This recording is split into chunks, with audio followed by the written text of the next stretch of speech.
Vera Zambonelli, the founder and executive director of Hawaii Women in Filmmaking.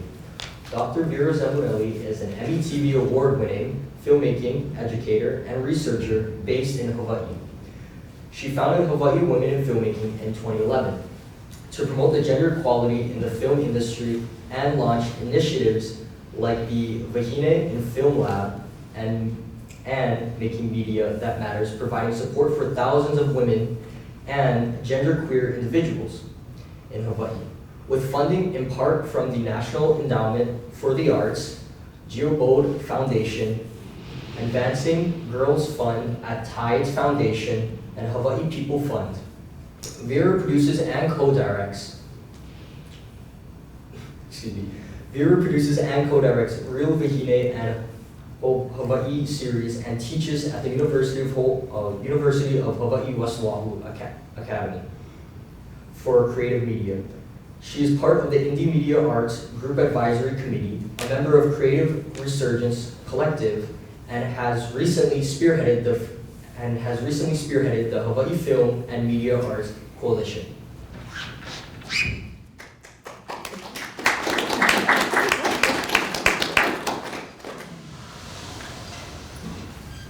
Michelle Kamaka Noi Tupou is from the Ohana Hapai from Hawaii Island and the Ohana Nelson from Maui. She was born in Waikiki and raised in Aiea on Oahu. She is a mother, a wife, and forever Kanaka-Iwi scholar.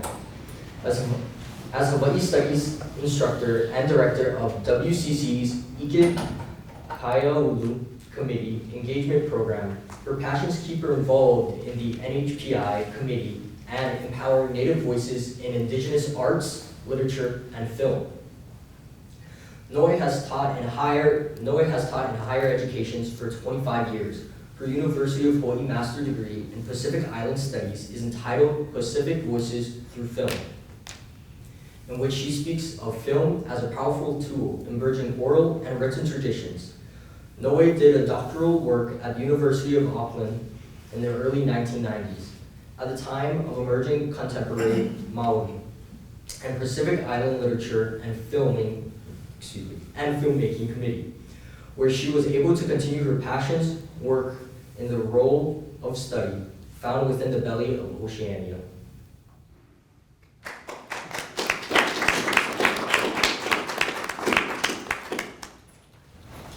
Jenn Boneza is proud to be a local journalist for over 20 years, the last 7 of them with KH12.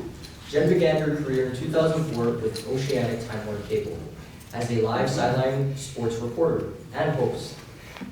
She also honed her skills by writing, developing, and producing special series and programs. Since joining the KH12 team as a reporter in 2017, she has covered countless of high-profile stories like the TMT conflict on Mauna Kea, the eruption of Kilauea, and the Eddie Aikau Big Wave Invitational, just to name a few. In her current role as an anchor reporter, she continues to report on stories that impact the community while also co-anchoring the KH12 News at 10, Monday through Friday. Her reports has earned her numerous awards, including the Silver and Bronze Telly Awards for her documentary coverage of World War II Nisai, as well as honors from the Society of Professional Journalism. Jenn was born and raised in Kailua on Oahu, attended Kamehameha High School, and graduating from the University of Hawaii with a bachelor's in journalism. In her time off, she enjoys traveling and spending time with her family and her 2 dogs.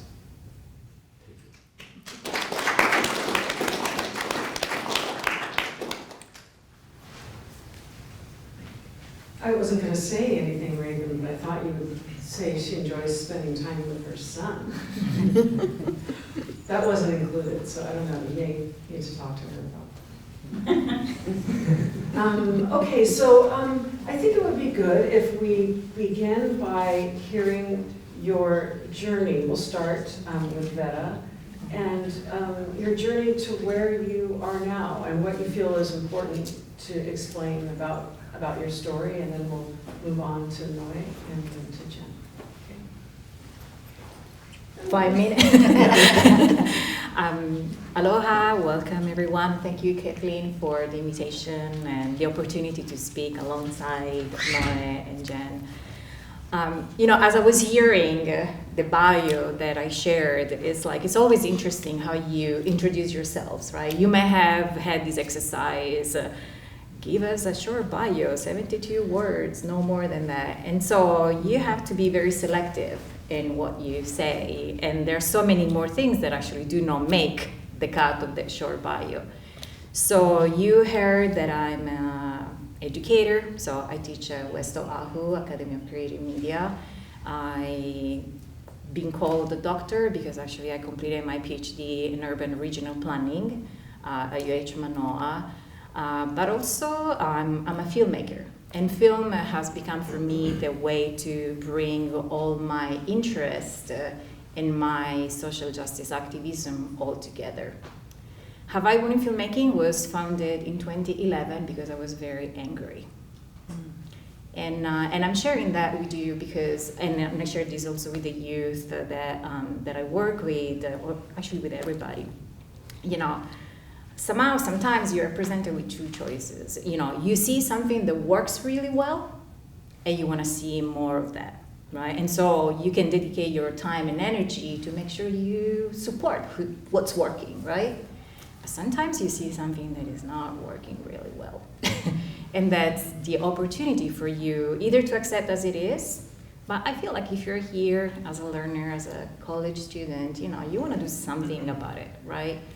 And this is where I was in 2010 when I decided that film was going to be my mean of expression, my mean of creative expression, and I was ostracized in this endeavor.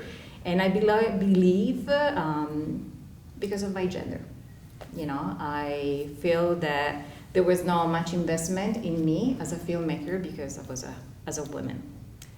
And so I was very angry at the beginning when I experienced that, but then I was, well, do I stay angry or do I do something about it? And that became like, the energy and the rage that prompted me actually to do something. And this is how the idea of creating a space for women and girls that now 14 years ago wasn't here came about. I started, I had no background whatsoever in film. As I said, I have doctorate in urban and regional planning. But film for me became a way to build community through film and for social changes, for social justice.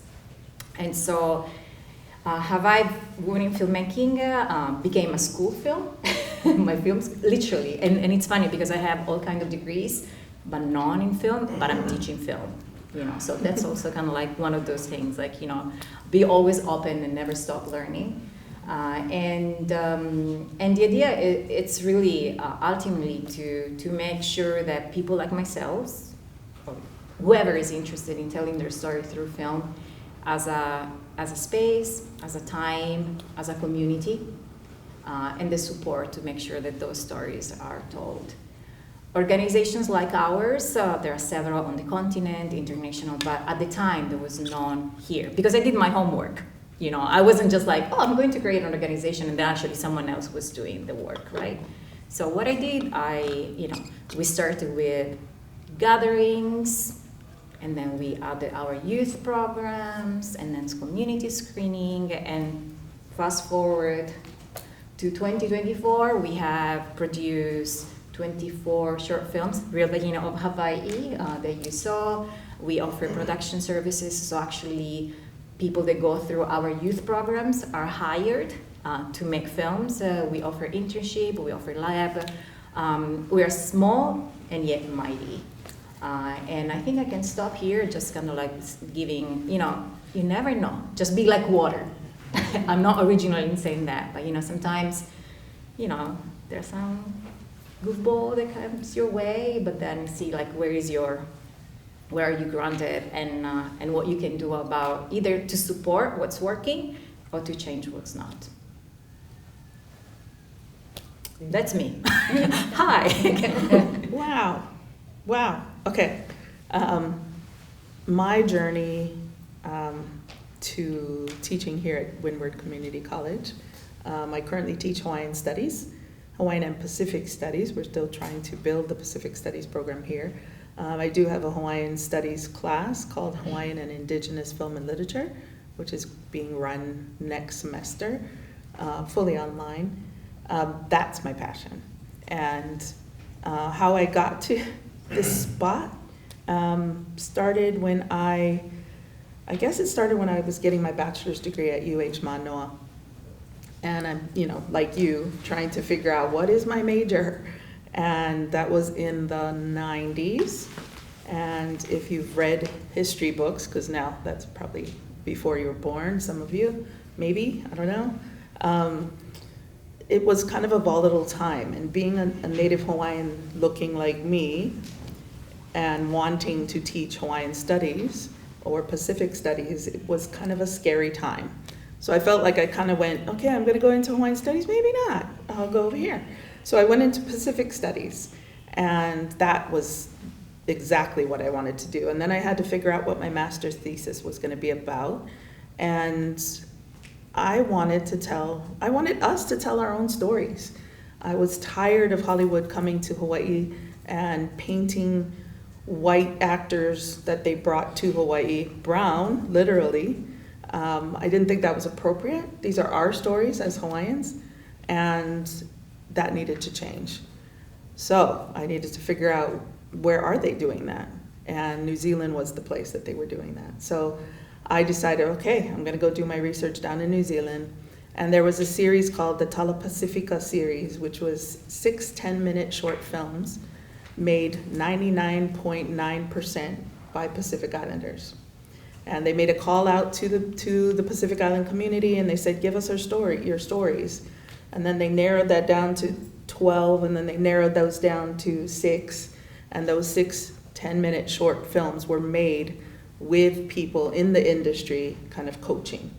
And I decided, okay, I need to work on that series. So I got there to New Zealand, and I contacted some of the people who had their stories made, and ended up working on a second series that they were making that was the same. It was the Tala Pacifica second series in 1998. And they made 2 half-hour dramas for television. So I became a researcher, ironically researching on New Zealand. And here's this local girl from Hawaii researching on this film about keeping it correct like New Zealand in that spot.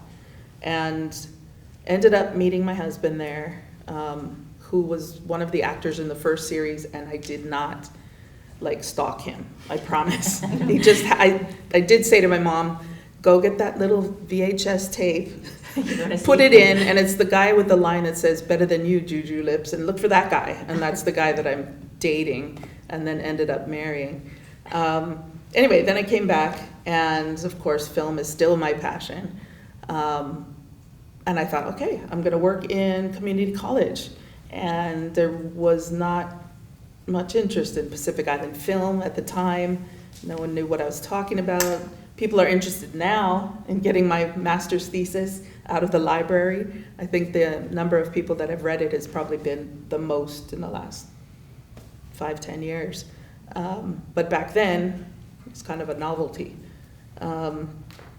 So Pacific Island Studies too was kind of the focus for teaching really was Hawaiian Studies at that point. So I became a Hawaiian Studies / Pacific Island Studies teacher, and I've done that for 25 years. I was at KCC for 10, and then I've come here and loving WCC. I've been here about 6 years. So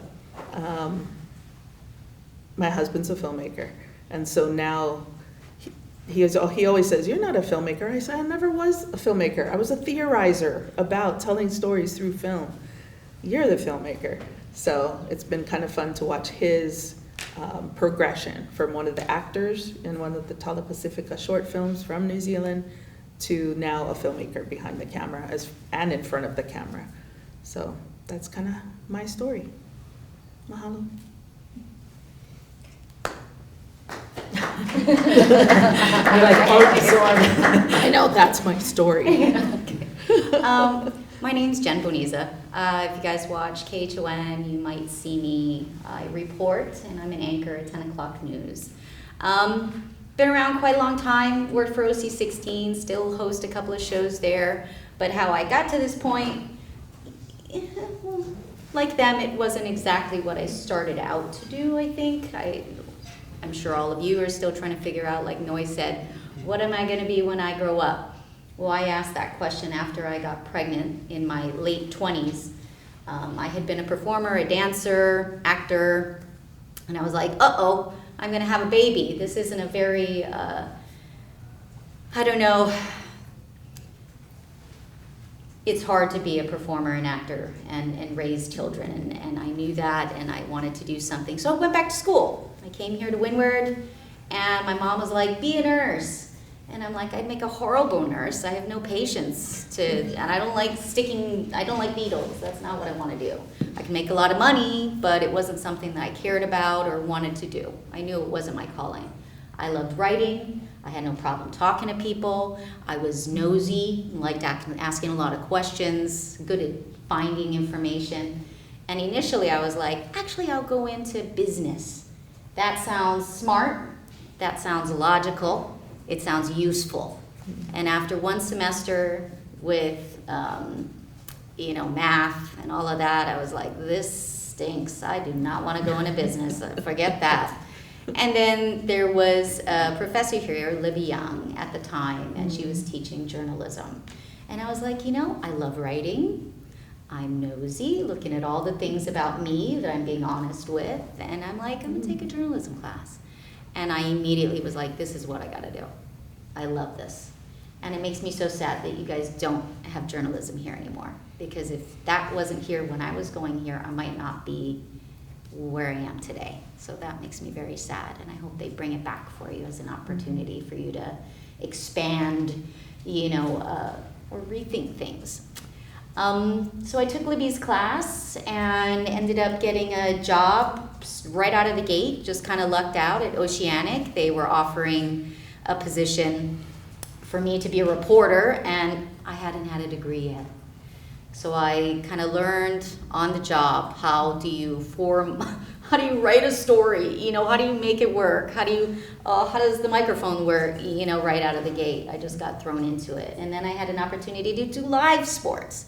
And that was a lot of fun. And I stayed there for about 13 years as my boys were growing up, because I knew that the news industry was contracts. It's not a set gig. So in a year and a half, when my contract is up, I might not be working at KHON.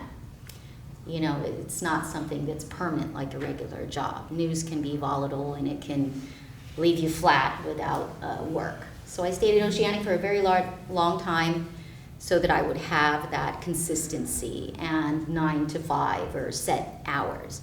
Because with news, you don't have that. And when there's a hurricane, I leave my family to go stand in the rain and tell y'all, oh, it's windy and it's rainy, and news can be an interesting medium.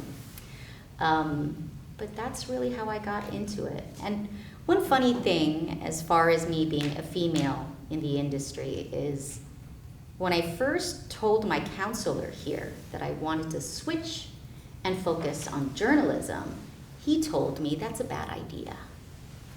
And he took me to meet a young male journalist, younger than I was at the time, mind you, which was equally as offensive, to tell me just how difficult it would be and how cutthroat the industry could be. Now, neither of these men realized that I had just been in the entertainment industry, which, mind you, is much more cutthroat and much more volatile than journalism in my eyes. So they underestimated me. And who's anchoring the 10 o'clock news now?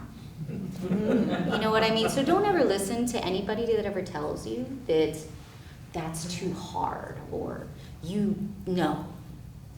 please do not ever, especially to the females in this room, because there's going to be a lot of naysayers. I don't have a master's. I don't have a doctorate. I'm not an academic. I'm a local girl that likes to write. I'm not scared of talking to people. And that's basically what has kept me going. And a lot of stubbornness and unwillingness to accept anybody's not understanding just how dedicated and how motivated I can be. So that's it.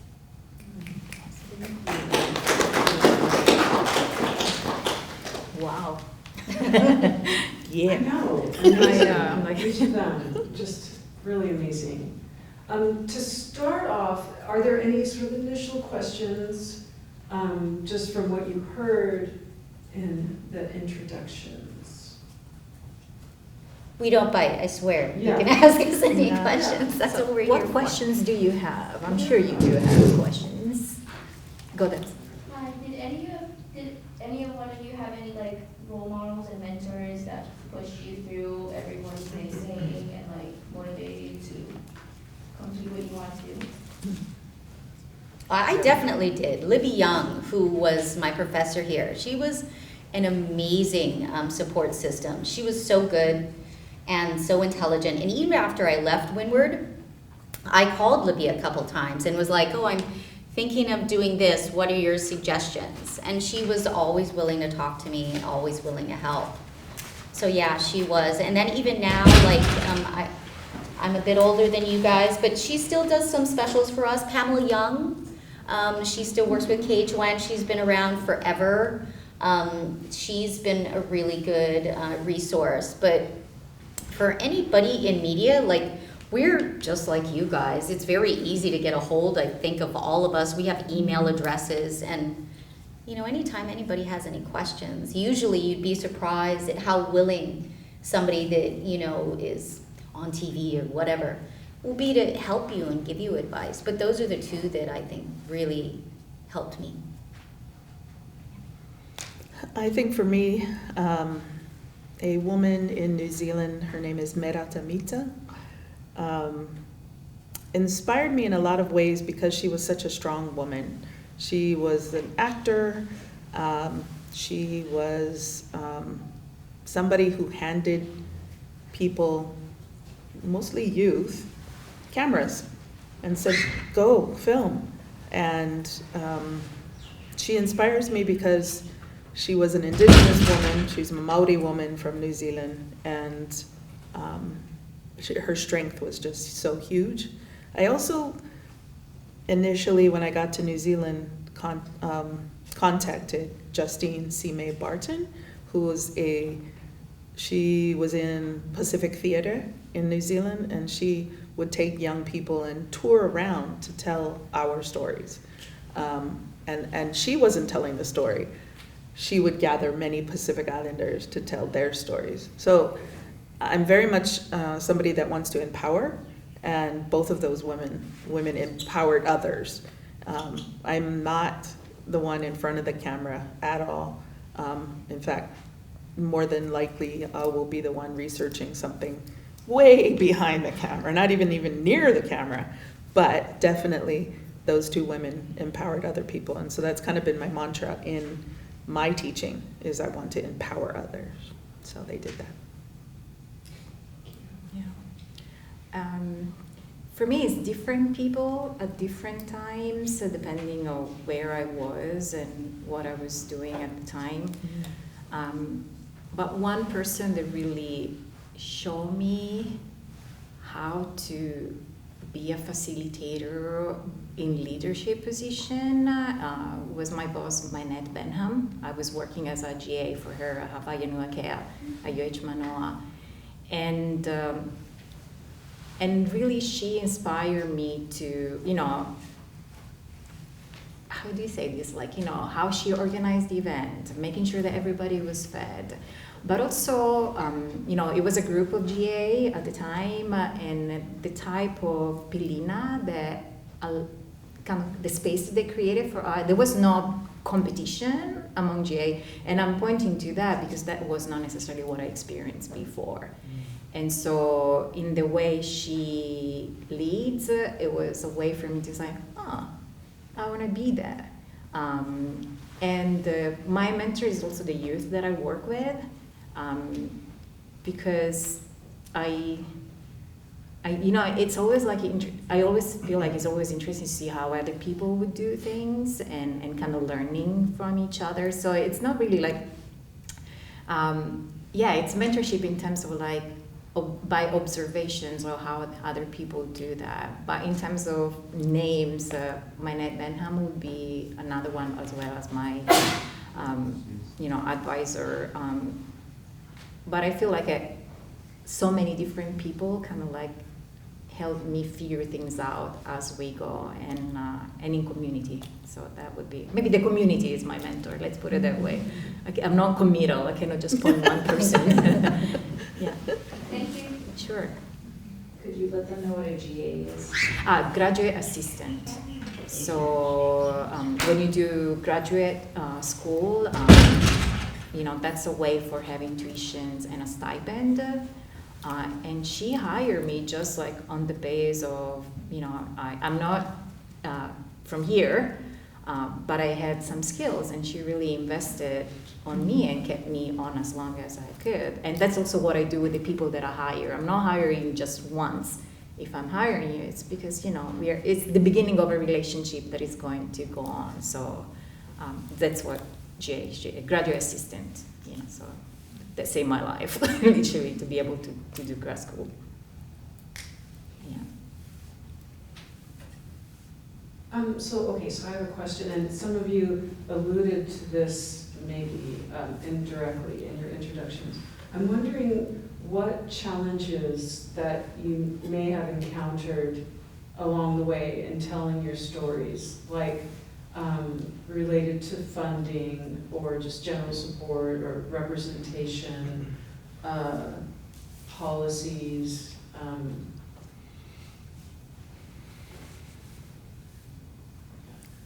And not all of you have to speak on every single, like if you don't have. Sure, we have a anything lot to of say, things to okay. say. That was a lot of topics. Yeah. Yeah. Those were just examples to just Uh-huh. kind of get you thinking of any challenges along the way, just. Well, I know initially when I started at KHON, there was a different, the views on how and which Native Hawaiian holidays, events, and stuff to cover. Not all of them were viewed as important as I thought they were. I know that there had been a conversation I had with a producer at the time over a specific event that was going on. And the producer had asked, why should we cover that? And I'm like, well, because we're in Hawaii. Because my thought was, it's a no-brainer. We should be there because, duh, this is Hawaii. I'm like, if we were Colorado, then maybe there'd be a question. But in Hawaii, we should cover Hawaiian events. Since that time, this is when I first started, they've shifted, and now we do way more coverage of Hawaiian events, Hawaiian culture. Kamakapili has done a lot for our station in taking that role, and I think that's awesome. But in the beginning, there was a little bit of pushback of, why do we need to do that? And I was really surprised at that. And there's been a lot more money put into it as well. So a lot more manpower, a lot more money in the past 7 years. And that makes me very happy because, like I said, we're Hawaii. Duh. It needs to be covered. And whether it's covered by myself or, Kamaka, he's Hawaiian, I'm Hawaiian. I'm like, a Hawaiian's covering it, that makes me happy. So that's kind of something recent that I've noticed. I would like to kind of address a little bit about why it was that I had to go to New Zealand to study us telling our own stories.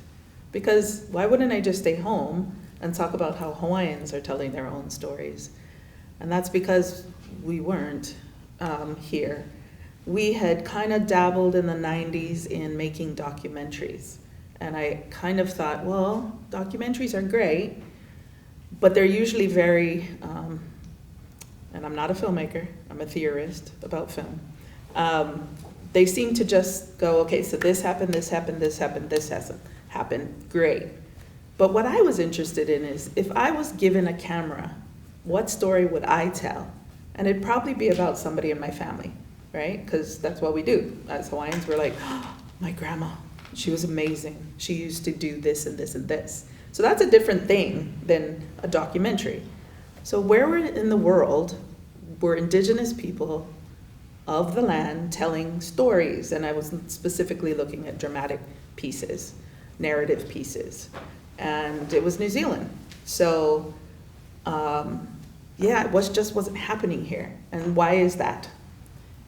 Because in New Zealand, there's actually a creative body, or a body called Creative New Zealand, that actually funds all of these creative things in the arts.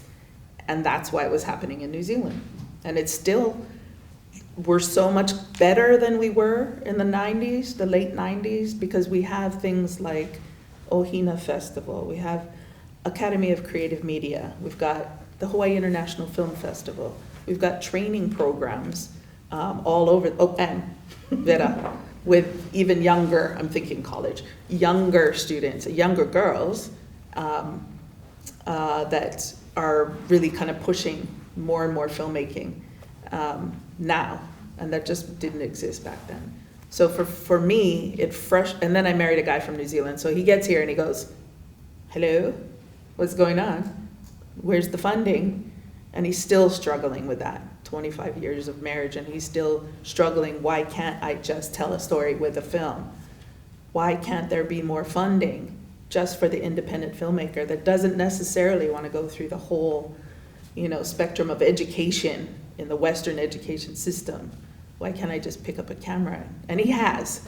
If you look at his films, they're all like asking me, can you make a cooler full of juice and a bunch of sandwiches? Me and my 2 mates are gonna go down to Chinatown and make a film. We'll be back.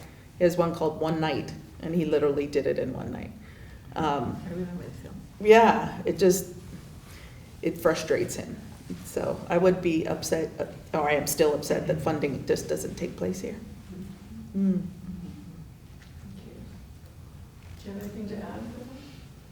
I think that actually I want to frame my answer in the challenges that I was pointing out. And we do actually have from 12 to 80 years old being part of our programs. Really? Yes. I'm so sorry, I phrased that No, as younger kids. Yeah, because for example, for us, organizational challenge is in a good way, because we do so many different things. People generally do know about one thing, like for example, the youth programs. But for example, the Wahine Film Lab is open to all ages. Oh, And it's like a film school for people that didn't go to film school, and Daisy actually was a previous fellow. So, when we talk about challenges, it's like, can be small, medium, large, but I also want to bring our attention to internal challenges, how sometimes we are the worst enemy of ourselves. And I see my job sometimes, I'm like the biggest fan of the people around me, because sometimes we are the ones that think, oh, I can never do this, or, it costs too much money, or maybe I need to ask permission, or maybe I need to go to college. Of course, the more you learn, the better it is. But at the same time, sometimes the first challenge is us, like us, kind of like, can I really do this? Yes, you can. And so in that case, the way to overcome that challenge is find your community, or just give it a try. Maybe what you want to do, maybe not, but at least you tried, Filmmaking is difficult, no matter what gender, ethnicity, nationality. It's not easy, right? But it's not impossible. Many people have done it before us, and many more will do after us. So I will actually concentrate on the challenges the internalized challenges that we sometimes prevent us from embrace our own power, because I believe we have the power. We just, kind of unleash it. So by removing those internal challenges, we can get there. I agree. Right? Yeah, I was gonna ask about how do you think we can overcome those challenges, but the awareness. Yeah, I mean, internalized sexism, internalized racism, it's, sometimes when I get invited to this, it's like, okay, what is the people see of you first and foremost when they meet you? They already pigeonhole your gender. When I said, like, my challenge was because I was a woman, yeah, because the two guys team up together and they left me out. So what did I have different from them? You know? But it's not just how you see yourself, because sometimes, you know, I have people say, oh, I'm not a woman filmmaker, I'm a filmmaker.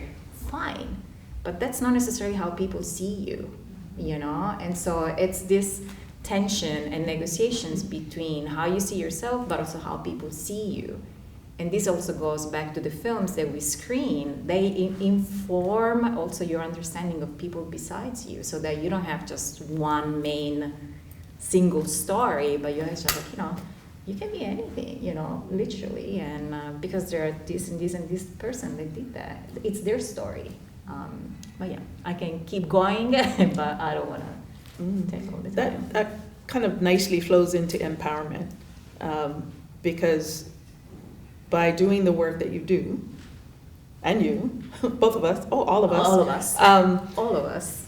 We empower people's voices, and I think that that's the first step. By showing people who are doing it, it empowers you, because you see they're doing it, I can do it.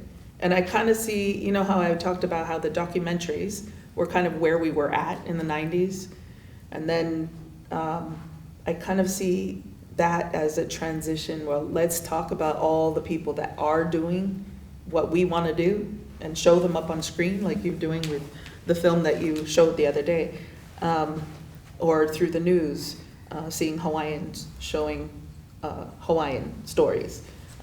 When we watch that, it kind of feels like we're getting now to a point, and I can probably say that this is true, where we're not being seen as the token Hawaiians or the token Pacific Islanders, because there's so much evidence that's been shown.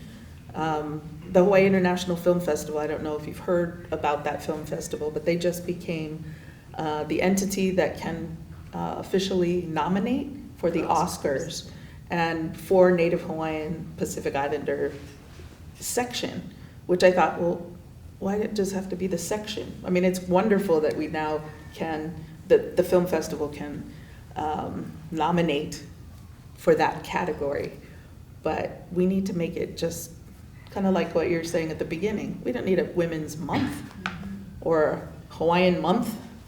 It should just be normalized. But I really do see it as a journey that we're like, if this is the end, if there ever is an end, we're kind of like here, much further along than we were back there when I was writing my master's thesis. So it's kind of cool to think about it that way. Do you have anything to add, Jenn, about how we overcome?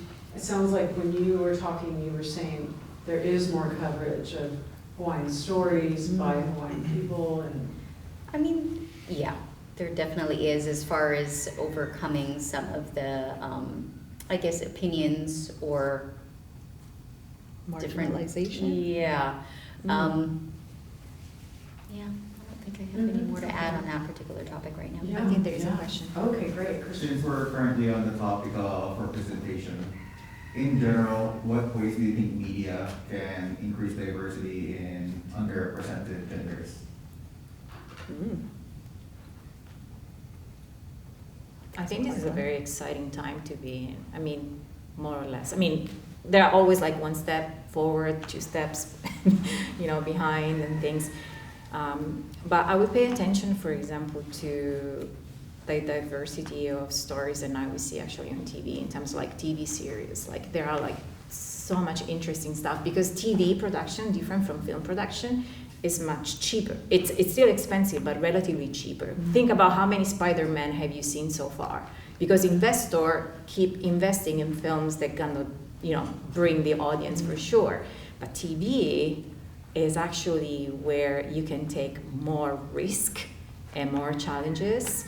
And I think that's, just keep, once again, overcome the challenge that it's too difficult in your own mind, and just find the opportunity to tell your story, and making sure you find your community. There is this so-called democratizations of the tools. I mean, cameras are still expensive, but not as expensive, and there are a lot of community resources as well.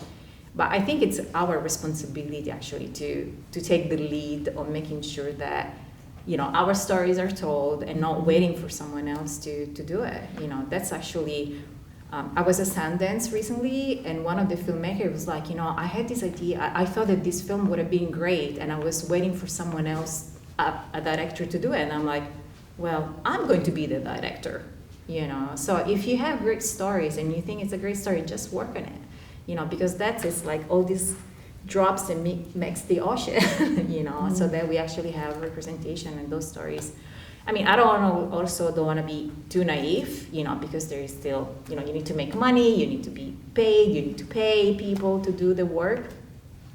But I feel like, just get started. That's like the way that it's happening. I think it's happening. It's not easy, once again, but it's not impossible. And I think with these conversations and so many more, we are raising an awareness that wasn't there before. But access is getting, I don't know. Is that how you feel as well? I don't know. Or I I'm just like definitely think so. the optimist. Yeah. No, it is. I've been working on a show called Outside Hawaii. Well, I've been the host of the show. I don't actually produce any of the segments on the show, so I can't take credit. They give me a script, and then I introduce the segments. But as far as producing those segments, the show's been in existence for, I want to say, since at least 2000. I think 1998, more like. I started hosting it in 2001. And when I came to KHON, generally our contracts say that we can't do any outside programs, we can't do anything that competes, but I worked with my boss and I said, hey, it's a small show, we've been doing this for, like 2 decades at this point. I didn't want to stop doing that in order to do this, because I believe in that show and I'm proud of that show.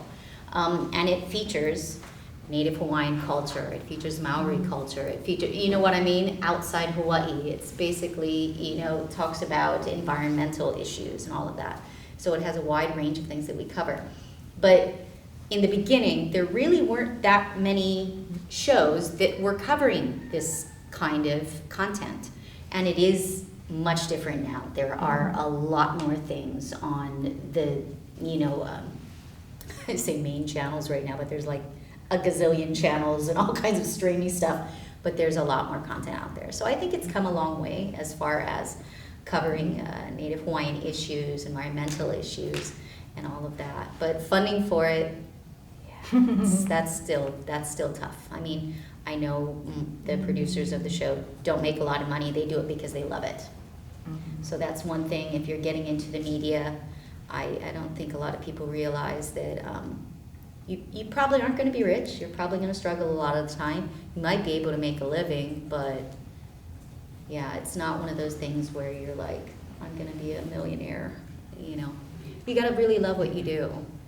And even for myself as an anchor, people assume, oh, wow, you must be making a lot of money. No, especially as a female anchor, no. People I work with, male counterparts, are making double what I make. And we're doing the same amount of work. So that is really, it's a real thing. Equal pay, we're not there yet, so. Can I just make one, and going back to the representations, and building on what Noe was saying earlier in terms of like not needing a women month or something, but actually we can also think of this in terms of how about actually embracing and uplifting all the different identities that we inhabit, right? Because the issue is when one of those engender our access, our possibility to do the work, like, being a Wahine, a female, so because I feel actually that's what makes us unique, right? It's all these intersections that we inhabit. So I'm an immigrant, I'm a woman, I'm a 51 years old person, so those are the things that make me unique. And I want to see people like me telling my story. I don't want that to disappear. It's just that when being a woman make you being paid less. And that's, I think, one of the internal challenges. I can tell you, when people ask us quote for production services, I have to say the people that I work with make that higher, because the guy are charging more, you know, and it's something like, once again, those things that we are like, you know, ask for what, you know, once again, going to the internalization, ask for what it's, and also ask other people how much they're going to charge so that you kind of have an idea. Because at the beginning I was like, I don't have experience. No, you do. You went to school for this, you did that, you know. So going back to those internal challenges that kind of prevent us from getting what we deserve. So embracing all the identities that we inhabit, and you know, that's what makes us unique. And so those are the representations that we need to see on screen, like all the complexities that make us, you know, we're not just one.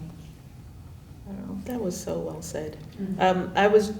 I think that artists in general, people of creative minds, or sometimes underestimate or devalue what they're worth, and society does take advantage of that. In looking at Hawaiian cultural practitioners that come into our classrooms or come and speak on a topic as academics with your expertise.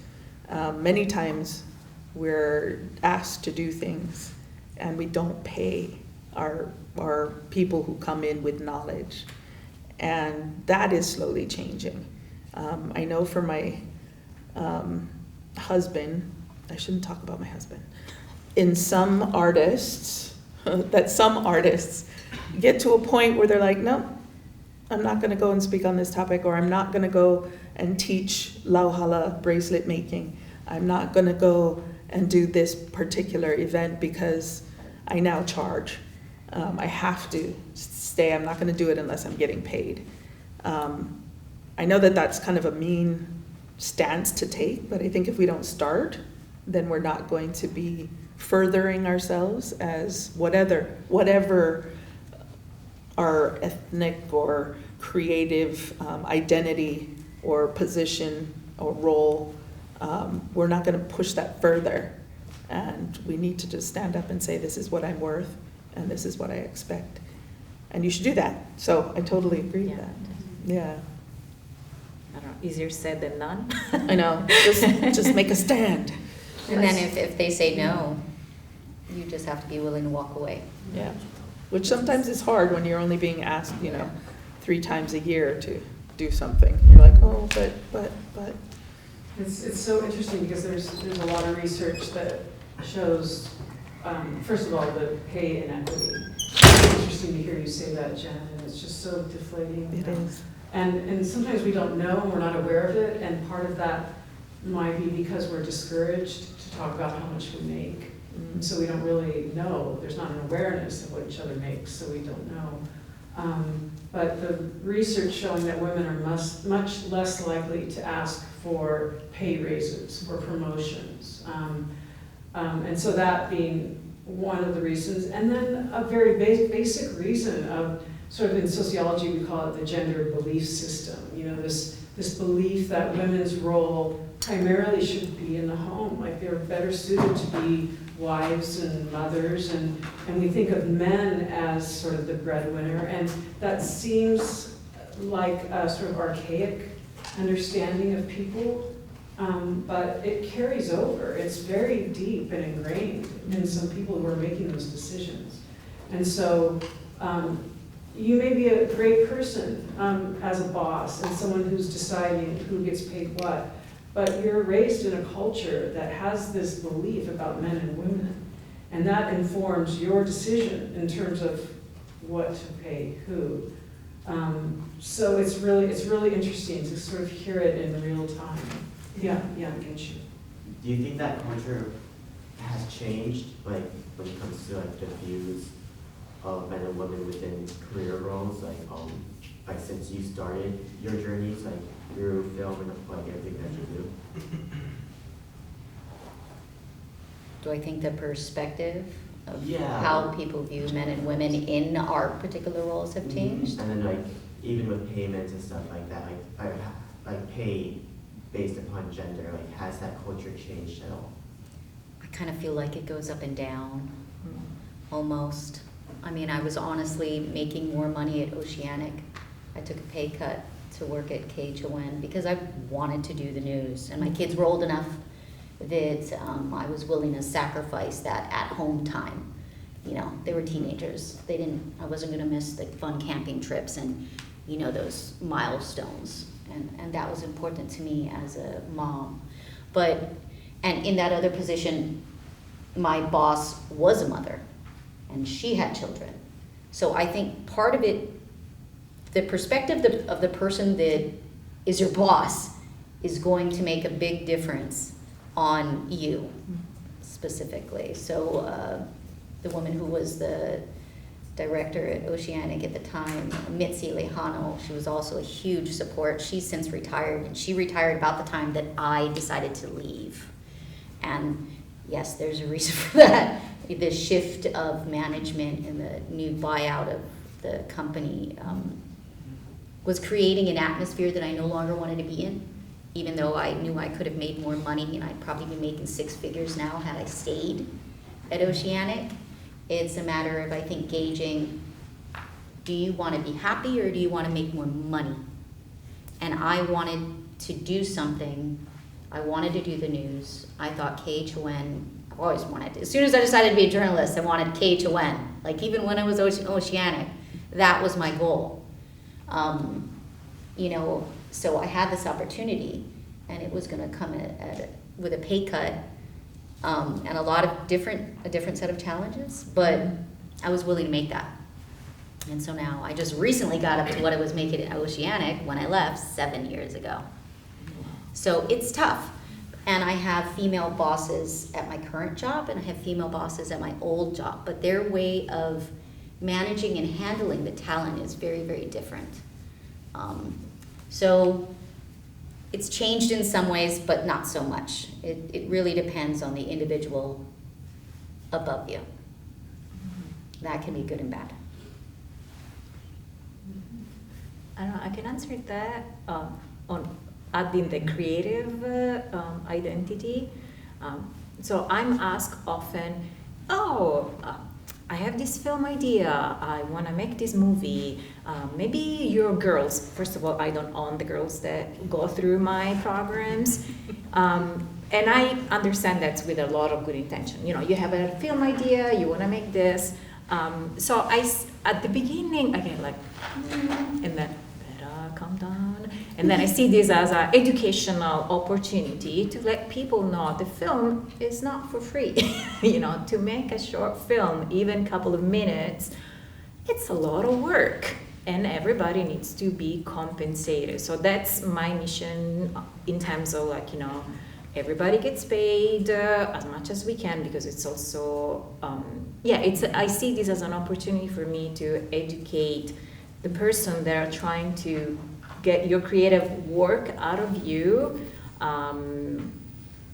Also a little bit like ageism, because also the people that I work with are younger. I'm like, you know, they know this stuff. You know, they have a lot of experience already. So, you know, it's a, so I think I frame or reframe this type of conversation in terms of pay and salary more as an opportunity to educate, you know. And I think, you know, we live in Hawaii. It's not, so sometimes when people say like, oh, minimum wage, I'm like, how would you live on a minimum wage? You know, like, and the people that make those decisions are not necessarily living on minimum wage, right? So I think there is a lot of power that needs to be, you know. So, but I count on all of you, like, you know, you're going to be in decision-making positions. And so when you are, try not to perpetuate what didn't work for you. Just try to make something different, you know, so that everybody can actually thrive and not just go by. It's not always pay scale. Sometimes it's giving people opportunities.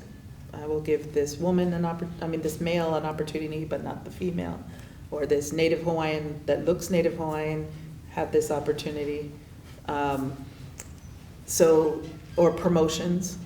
I'm gonna promote this person, but not this person, and that's because she's a woman. She's a man. He's a man, sorry. So it's not always financial. Well, that would be financial, but not necessarily pay scale. It can also be opportunities. True. Yeah. Or allowing certain voices but not other voices. Comes in lots of different ways, and sometimes we can rationalize. We're really good at rationalizing. Well, I guess they chose that person because he looks really Hawaiian and they don't really want me to speak. It comes in a lot of different, but we need to speak up, and it's hard. It's really, really hard to speak up and say, did you choose that because of this? Or did you choose that because of this? Yeah, like she said, we're hoping and putting all our hopes in you. Also doing our job. You know. Oh, I yeah, don't think it's that's fair. true, but I don't think yeah. it's fair to you all. Nah, you guys do it. Sometimes I also feel like the future. Yeah. No, it's also our responsibility as the adult. You know, the Nah, my grown-up kids here are to gonna not handle leave it. you in a world that is a mess. So. Yeah. No, you just reminded me of also the qualitative data where we're interviewing women and asking them about their experience and whether or not they're asking for promotions at work. The qualitative data shows that women are much more likely to consider, like you just reminded me, like, oh, well, maybe they chose because of this, and maybe I shouldn't ask for a promotion because I know that they're tight on money, and so considering all of these other, rather than sort of, and it goes back to what you were saying, Vera, about like valuing ourselves and what we are contributing, Mm-hmm. and giving it a self-worth. You know, it's that internal dialogue that we have to kind of change and go, I am worth it, it is worth it for me to ask, and I'm supporting a family. Women are much more likely to be, when they're supporting families on their own, they have children. Mm-hmm. And so there's a big expense for women. And so to feel valued enough to say, I'm doing this work for you and I deserve a promotion. I have a question too. I'm wondering, do you consider yourselves trailblazers? And maybe each of you can speak. Okay, I don't consider myself a trailblazer. I think there's been a lot of other females before me that have done a lot more than I have been able to accomplish. One of them just passed, Emmy Timimbong. I don't know if you guys are too young to know who she is, but I had gotten a text message from her brother the evening that she passed, and it like really shocked me because I grew up watching her. You know what I mean? So it's Debbie Fawcett. It's Debbie Fawcett, Fawcett. yeah, and even yeah. There's so many, you know, females that have made a difference in the state. I don't think I've reached that status yet. Yeah, no, I don't. But I also, I don't know. One day, maybe when I grow up. So, but yeah, I don't think I've reached that yet. No. I don't think I'm a trailblazer. There have been so many other Hawaiian academics that I would point to. But I am at this point in my, after 25 years of teaching, thinking about what is my legacy. That is a huge thing to think about. Well, what do I want? I mean, after teaching for so long, what do you want to leave as your legacy? So not a trailblazer, but somebody reflecting on what is my legacy. What do you think, Vera? Just like them. You know, there have been a lot of Wahine before me doing this work. Maybe it just kind of like, you know, sparkled something slightly different, but, you know, and then it's all about like who's coming after, you know.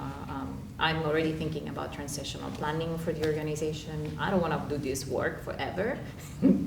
I seriously do not, and it's, you know, so I see myself, you know, once again as not being from here, but it's like, okay, what can I contribute to this place? And then I make sure that other people would continue doing the work if that's what is needed, you know. But I don't know, it's kind of like a charged word, trailblazer. I know. If you hear, I what know, do you you're so feel? curious how you're gonna answer it. Yeah, it's like, I don't know. I mean, it's kind of unfair, the language, right? Because what are you supposed to say? But I think it's also ironic that you're answering like, no, after we just talked about the importance of valuing ourselves.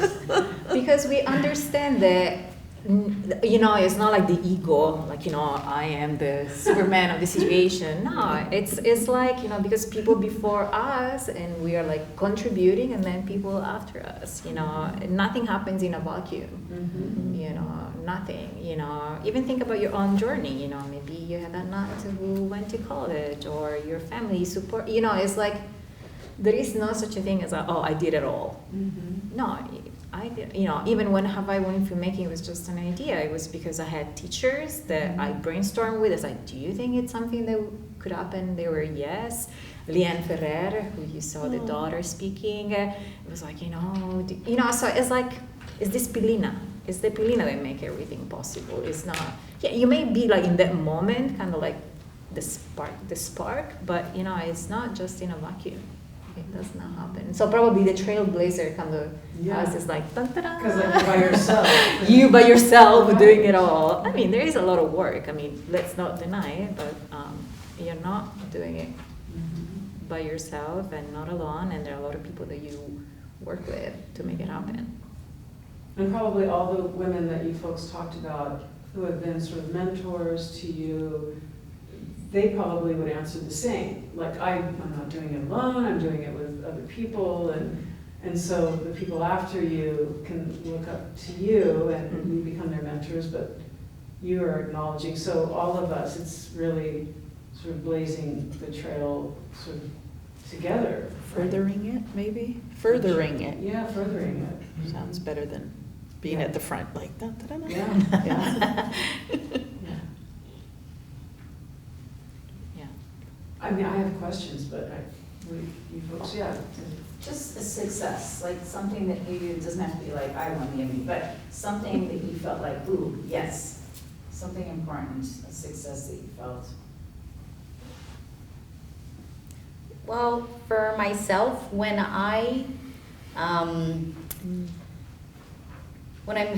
so one of the most challenging and difficult parts of my job is when you have to go and approach a family that's just had a loved one killed, or they died in a car accident, or these people, this is the worst possible moment in their life. This is like, it doesn't get any worse.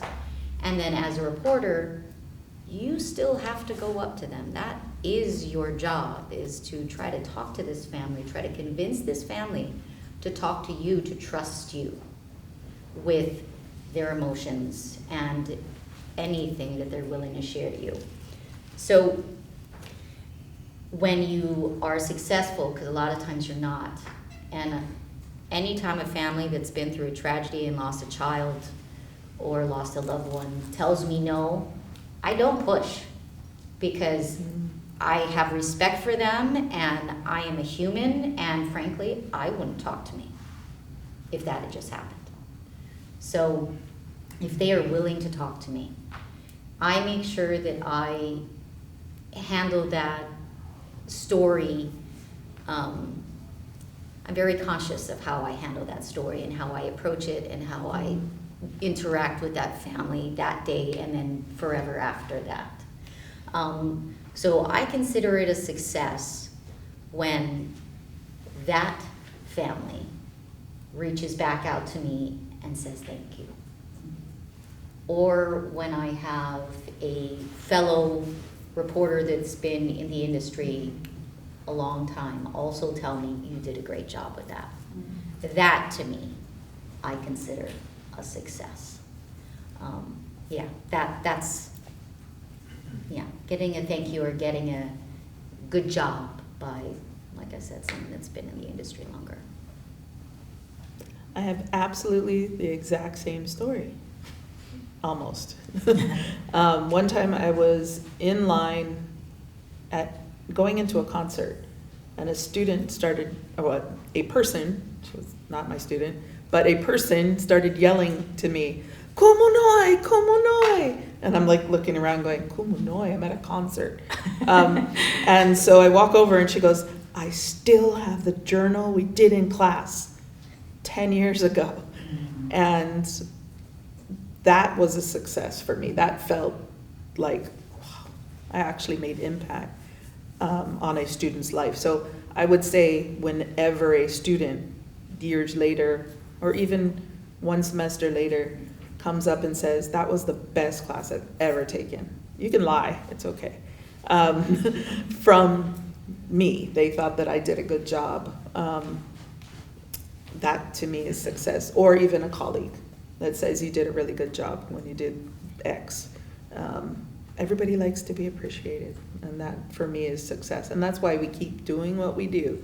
Or if we are able to help a student in a situation that was difficult, got them counseling, help them get a job. I'm all about letters of recommendation.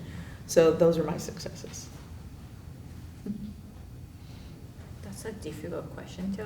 I can have like a quantitative answer, like all the films that we actually managed to finish, or all the programs, all the people that we served. So, you know, sometimes when you write grants, do you know what a grant is?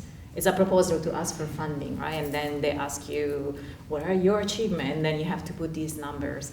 But for me, it's actually the people behind, you know, like all the, I always have this image, and it happens over and over again when, for example, we have a program and I walk through and I see, you know, people learning using the camera, and I'm not even there. I'm just like walking through and I hear the giggles and the laugh and the people having fun. I think that's success. You know, it's just kind of like the feeling of, okay, this is working. You know, it was just an idea.